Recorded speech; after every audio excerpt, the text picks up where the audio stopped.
Mabasa sa Biblia sa Monsignor Yap ng Binisaya sa buhat 9, buhat 20:28 na buhat 9 na puno og Espiritu Santo nga kani si San Pablo na puno sa Espiritu Santo sa buhat 28 nga nag-ingon siya nga bantaye ang inyong kagalingon ug ang tibok nga turil diin gipahiluna kamo sa Espiritu Santo nga mga obispo aron magmando sa simbahan sa Dios nga iyang gipalit sa kagalingon nga dugo. Mao na migson nga gipabantay gud ang mga obispo, ang mga tinuod nga obispo. Nya, approve may nato nigsuon nga kining mga obispo karon wala ang ginis tiki ang ginis sila.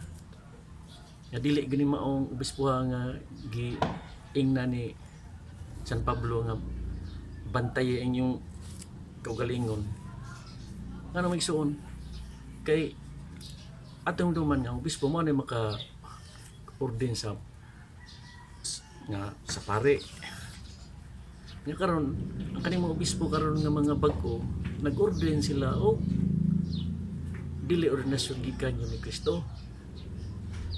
Ordinasyon jud gikan sa mga protestante. Nam na prove may suon nga dokumento kining sakramentong ordinis nga gikan gani sa opisina sa Papa. Yan ni Pope Pius the 12 sa 1907 og kaning Katolikong nga kinahanglan ang ordinasyon gyud kanang ordinasyon nga gikan gyud sa ordinasyon ni Kristo nga pag-orden niya sa mga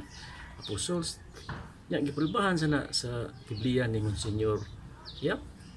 nga naigibutang diha nga mga tekstong matulon-anon nga gibutang naghidi nga orden sa pare nga naigibutang ng bersikulo nga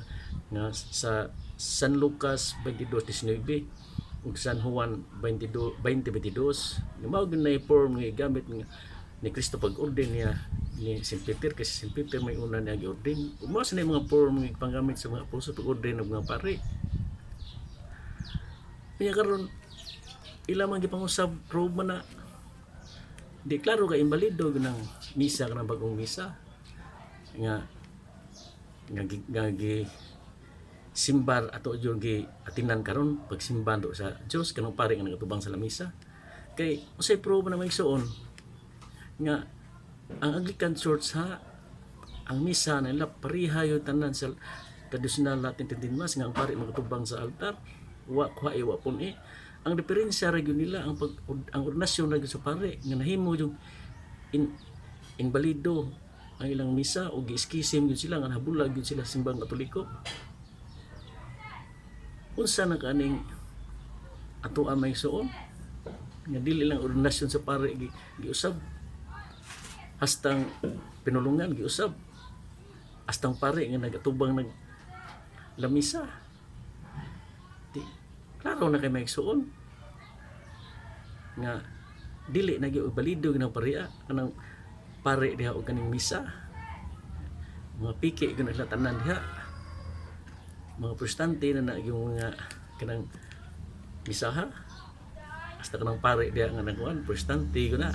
kay mao man gingon ni Padre Jedin nga atong 1968 naglingkura na atong simbahan og mga protestante di prove na di na basta-basta president kay primer historian ko na siya gyud kinadak tibok historian di na basta-basta utok grabe gyud ang tinun-anay